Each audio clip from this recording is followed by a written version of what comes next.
Dr. Alejandro Calixto is the director of the Cornell Integrated Pest Management Program. And he's also an arthropod enthusiast, includes both insects and spiders. And today he's going to be talking about Jorō spiders and whether or not you should be worried about them. So go ahead, Alejandro. Thank you, Amara, and good afternoon. Happy Friday. And yeah, so I want to talk about spiders and the Euro spider in particular. It is something that it was on in the news a few years ago, and I'm just going to put some pictures of 2024. There were some reports in the Northeast, and of course, everybody was losing their mind about these spiders perhaps coming into New York. So, and you can see the headlines, giant flying Jorō spider spotted near New Jersey. Then you can have venomous flying arachnids. Could venomous flying spiders be dropping in on you soon? And of course, our favorite New York Post always put these sensational headlines: invasive Jorō spiders, the size of a human hand that can float in the air, are expected to land in New York City this summer. That was in 2024, and it hasn't landed in New York City. So, of course, there is always a hate-love relationship with spiders, and this is just a quick is a picture from SNL where this guy is jumping because he thinks he's got a spider. There's a spider on me. It is on me. I feel it. So, of course, people are always kind of terrified. Some people are terrified about spiders, and particularly if you see the news that a spider that big is going to make it to New York, everybody, of course, started getting concerned. So, what did you do if you see a Jorō spider? Do not panic. Do not panic. And I'm just going to start saying that this spider is likely not establishing in New York in the near future. So I'm just going to talk a little bit about spiders, do an introduction to the spiders, talk about the Jorō spider, the distribution, some quick identification tips, similar species, and then some recommendations what to do if you see a Jorō spider. So what are spiders? Spiders are not insects. They belong to a group of animals that are called arachnids. So they're related to ticks, daddy long legs, and scorpions. They have, unlike the insects, they have two body sections. So they have this, which is the abdomen, and what we call the cephalothorax, or the head. They have 8 legs, and they do have these two features, glands, one to produce venom, and a set of glands to produce the silk. They're mostly generalists, and in many environments, they are a top invertebrate predator. So as I mentioned, they produce silk and they produce venom, and that's kind of the most important features of spiders. And I have to say that the production of silk, mostly to building webs to attract a prey, has been one of the evolutionary successes in animals. Instead of you chasing the prey, you start setting up a trap to capture your prey. And the venom is mostly used to paralyze the prey. So they also exhibit this behavior that is called ballooning. So that really goes back to those headlines that the spiders are falling from the sky. And so spiders, at some point during the year, they start dispersing, moving from one place to another, particularly when the eggs hatch. The spiderlings, they start moving away from the parents. And what they do is they throw a thread, like this one that you can see on the spider. And depending on the direction of the wind, that thread is used to move from one place to another. So this is a picture, the one on the bottom. It's actually a picture that I took in Texas many years ago. And that's all these spiderlings just moving from one place to another. And that's what we call ballooning. They also have most of the spiders, not all of them, particularly the primitive ones, they don't have differences between male and females in terms of the size. But these spiders, particularly like the Jorō spider, they do have sexual dimorphism. So usually the male is smaller compared to the female. This is actually an orchard spider that we have in New York. So that's a key feature. Usually the female are larger than the male. So as of today, we have nearly 50,000 of species described worldwide. And just to give you a little bit of reference, when I was in college in the early 90s, the number was 28,000. So just imagine how many species we have found so far and how many we're going to find in the future. So now just introducing the Jorō spiders. They are an invasive species. That means that it was introduced from another location into North America. They're native from Asia. They're mostly found in Japan, North and South Korea, China, and Taiwan. And it was likely introduced into North America through shipping containers or potted materials. The first discovery of this spider happened in Georgia in 2014. And just kind of an interesting thing about Jorō spiders, Jorō means Jorō gumo, which is translates to entangling or binding bride. So they do have the silk, and the spider web is really thick and also very sticky. So that's why they call it the Jorō gumo, which means entangling or binding bride. So this is the current distribution. I just got this yesterday from iNaturalist. And so this is their native distribution, as I mentioned, in Asia, Japan, the South and North Korea, as well China. And this is North America. You can see the distribution of that spider as of today. So I put the red line kind of I always get questions about why we have so many invasive species that are coming from Asia. It's because the climate conditions are very similar. There are some other environmental factors that allow these species to establish. And I put the yellow line here because it is really borderline. If you look at Asia, it is kind of borderline in the north area as well here in New York. That's one of the reasons I mentioned at the beginning that it's very unlikely that you're going to see that spider established in New York anytime soon. So just this is a zoom of those locations. So ground zero, as I mentioned, was in Georgia.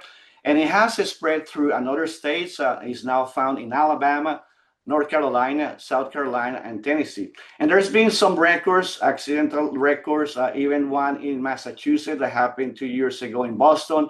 There's a few in Pennsylvania. But those populations, those areas where they found the spiders, they have not confirmed the establishment of that spider.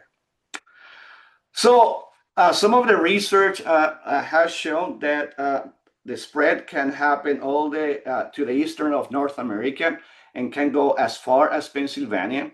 And they have some numbers, some early numbers, that the estimated spread and establishment rate is approximately 10 miles per year. So at that rate, they might reach out and establish in New York within decades. So just a little bit about the description of Jorō spiders. So I mentioned females and males, they differ in terms of size. And just kind of a side note, in the past, people that was describing spiders, they often confuse the male and the female as two different species. And the problem is because when you're collecting spiders, you actually have to look for the two, if it's possible, and collect the two so you can identify the species. So females are larger, they're brightly colored, their body is about an inch, and with the legs, when they expand the legs, it can go up to 4 inches. They have, the abdomen is cylindrical, bright yellow with gray bands, and the males are significantly smaller, probably 1/4 of an inch. This is just a picture just to show the differences between the male and the female. Significantly larger the female than the male. And also this is the other thing, that is not only about the Jorō spiders, it's spiders in general. It's about the venom. So there is that concern about of people about getting bitten by spiders. So in this one in particular, because it's a big spider, people, they thought it could be a very dangerous spider. And so this was work done recently in a publication in 2025 that actually, that's what entomologists and scientists, they do for a living. They start experimenting themselves. So they have people just start grabbing the spider and kind of testing different stimuli on the spider and see if the spider was taking a bite on that person.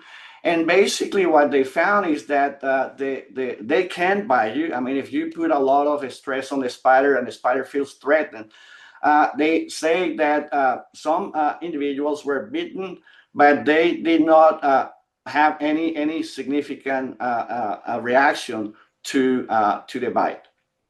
So it causes minimal discomfort, and it's very unlikely that it's gonna bite you unless you start grabbing a spider.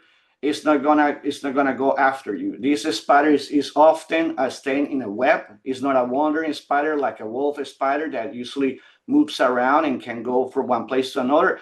Usually these spiders, once they build a web, they usually stay around that area. So it's not a spider that's gonna go after you and gonna try to bite you. Some of the similar species that we found in the northeastern. So I want to mention three: orchard spider, golden silk spider, and the garden spider. So the one that is the closest relative that we have in the U.S. is a native spider. It's called the golden silk orb weaver, which is the size is about the same as the Jorō spider.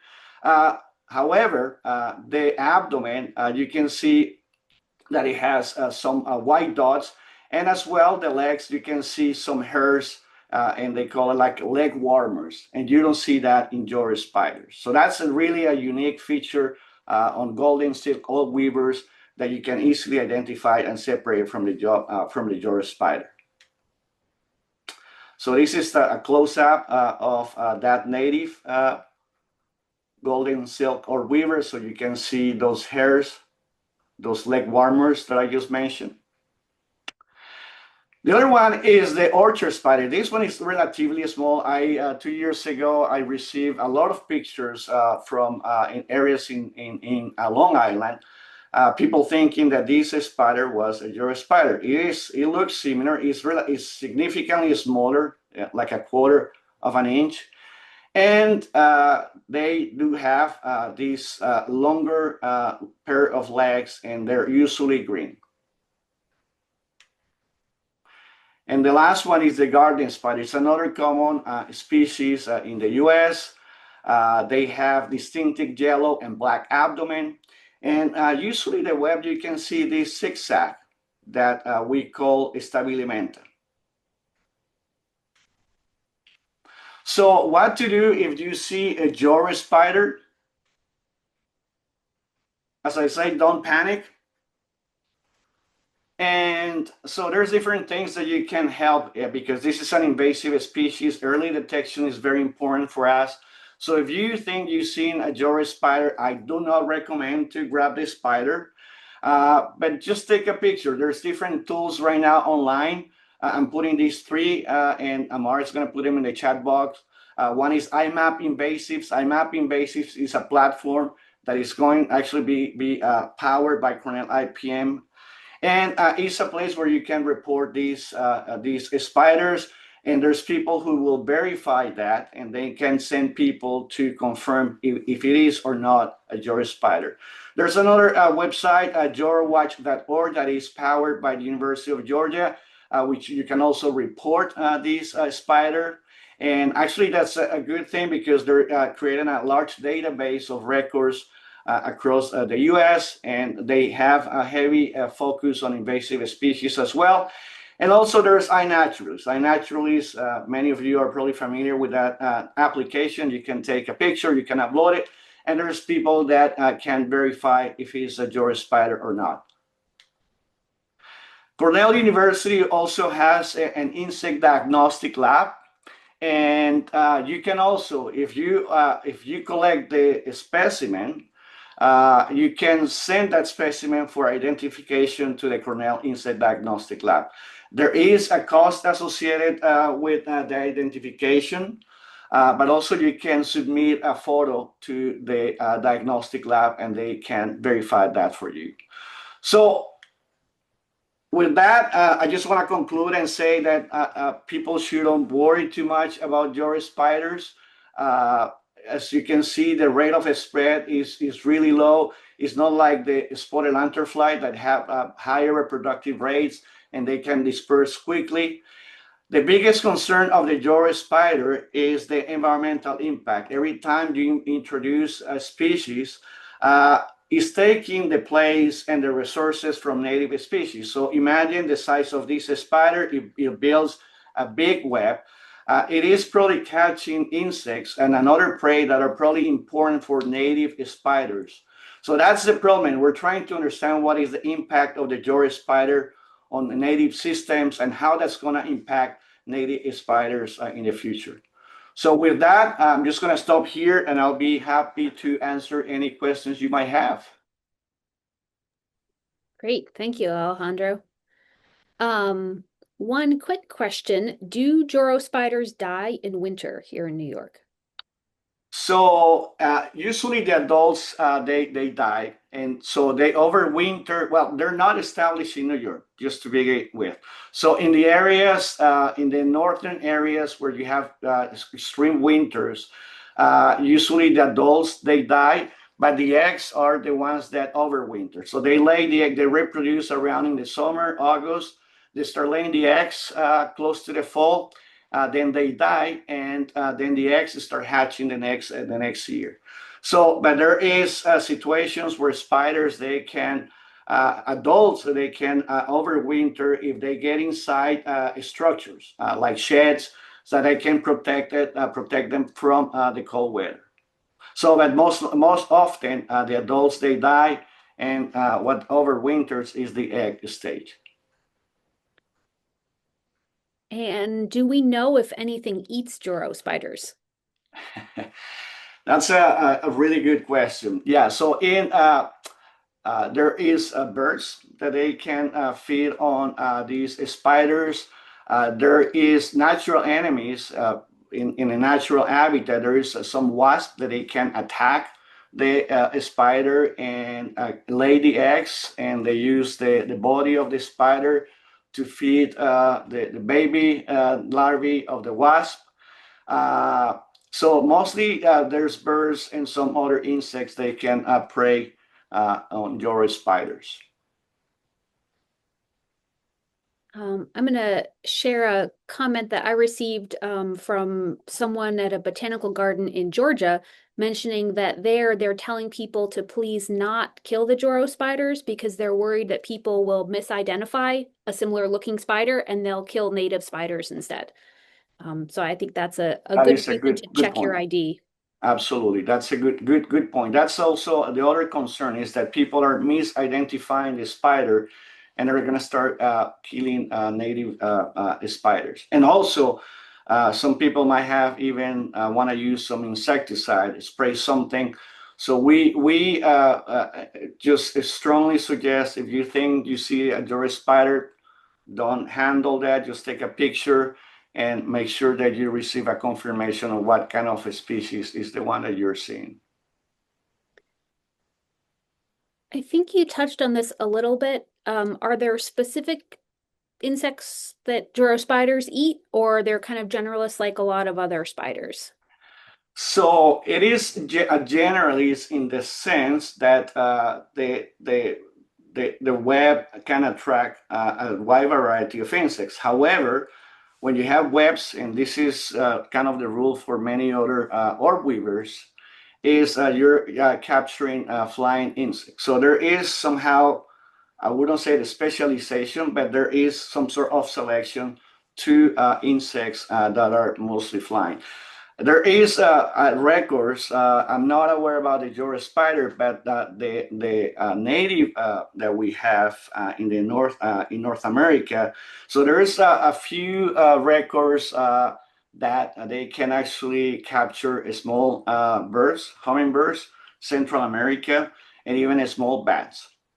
I do see one more question in the chat that's more generally about spider webs. If you want to take a look at that, Alejandro, I'm going to switch us over to Jody's presentation so that we have time to learn about termites, because I just learned that this is Termite Awareness Week. So happy Termite Awareness Week, everyone. And Jody, you can go ahead and start sharing your slides. So Dr. Jody Gangloff-Kaufmann is an associate director and also the coordinator of community and urban IPM with the Cornell Integrated Pest Management Program. And she's going to be giving a presentation today, our IPM Minute, on a very timely topic about termite swarms and what to do if you see them in your home this spring. So go ahead, Jody. Your slides look great. Thank you. Yeah, this is the time of year where people start to see termite swarms, and you only really notice them when they are in your house. So what exactly is a termite? They are like honeybees. They're fully social insects. They live in a colony. They have a division of labor. There are soldiers and workers and kings and queens. But they have been switched to the order Blatodia, which is the same as cockroaches. And that was research done not long ago. So this quote was really cute. A highly evolved, social, wood-eating cockroach. That's what termites are. In the Northeast, we primarily have the eastern subterranean termite, which is Reticulotermes flavipes, and that exists obviously in the soil, but at the soil and wood interface. So they do eat wood, and they'll live in stumps or any, structure that we have that is close enough to the soil. People will most often confuse a swarm of ants with a swarm of termites. So ants and termites both have an alate phase, which is, the winged phase. But there are three traits that you can easily see that will tell you whether it's an ant or a termite. And first is this antenna shape. Ants have, elbowed antennae, to say that. They have joints in their antennae. And termites have like a string of beads. And so those antennae are very different. The waist is very different. Ants have a constricted petiole type waist with a couple of nodes in there, and termites really don't. Their abdomen and thorax are sort of continuous. And then the wings. Both species have two pairs of wings, but ants have a larger forewing and a smaller hind wing. Termites have pretty much the same size wings. And, if you find a pile of wings and you see they're all the same size, you've had termites. Now, in the real world, here are some photos to show the same thing. You can see that the ant is on the left, has the antennae are sticking straight out, but you can see the joints in them, and you can see the constricted waist, and you can see the wings. They overlap. It's a little harder to see. Spread them and you'll see what I'm talking about. But look at the termite. The wings go way past the abdomen, and there is no constricted waist, and the antennae look like a string of beads. So those are the ways we tell the difference, and that's the one thing you would most likely confuse a termite with. But there are other signs of termites. You might see mud tubes indoors or outdoors on the outside of your structure or your home, whatever your shed. If you see mud tubes like this, don't disrupt them, because you're going to need to call a professional, and they're going to want to see this. You might see live workers. I've turned over stones in my yard and found live workers. These workers look like larvae, but they're actually adults. Those are adult termite, workers, and they never grow wings. They just take care of the colony, much like, honeybees do.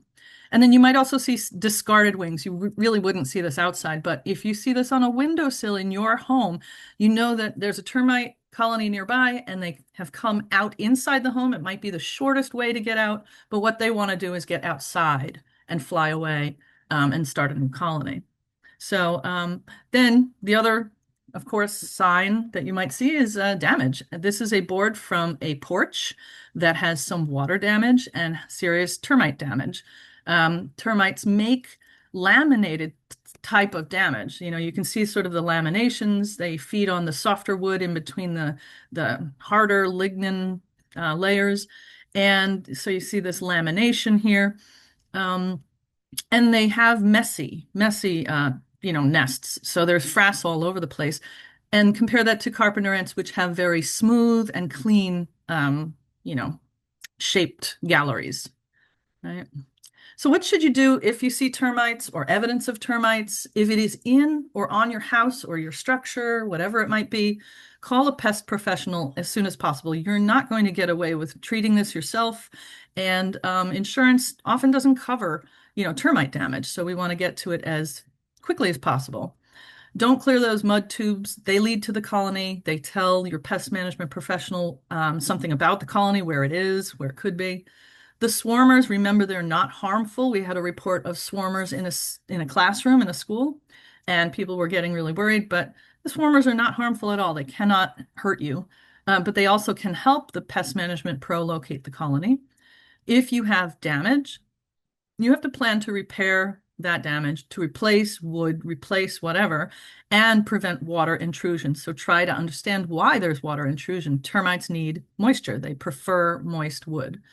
And treatments out there, there's not too many different choices. You have a liquid soil treatment, you could have a barrier treatment, which keeps them away, or you could have a non-repellent formula that they cross and they pick up and die.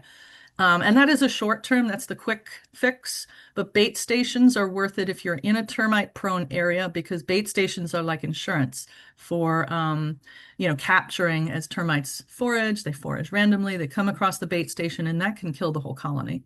So if you have any questions, I am happy to answer them, but that is my termite spiel. Great. Thanks, Jody. Mhm. If you see discarded wings, could they be ant wings or are they definitely termite wings? Or is it like the size of the wings that makes a difference? Yeah, I mean, if you saw a pile of wings and they were all exactly the same size, you can tell that's termite wings.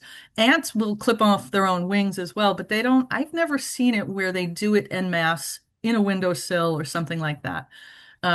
I've seen it happen outdoors, and carpenter ants are the only ones. Well, that's not true.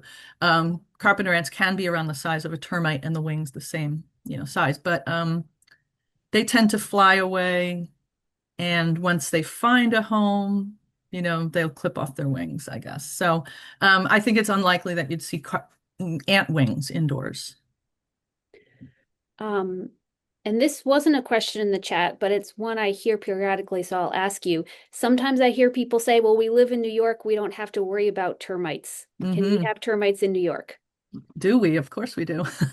But it tends to be more in the southern part of the state. So I am here on Long Island, and yes, we've had plenty of termites in our house and the structures.